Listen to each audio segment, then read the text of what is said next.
What is digital library? Digital গ্রন্থাগার হলো electronic গ্রন্থাগারের পরবর্তী ধাপ। যদিও আমাদের দেশে এই প্রকার গ্রন্থাগার নেই বললেই চলে।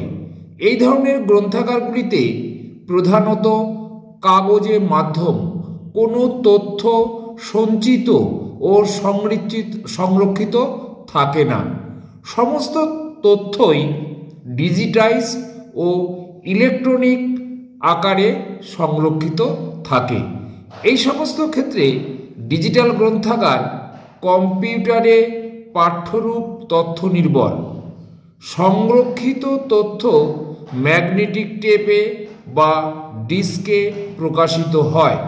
মাইক্রোফিল্ম, সিডি-রম, ইন্টারনেট, অনলাইন, ইমেল ইত্যাদি শব্দ ও শব্দগুচ্ছই এই সমস্ত গ্রন্থাগারগুলির সাথে সম্পর্কযুক্ত।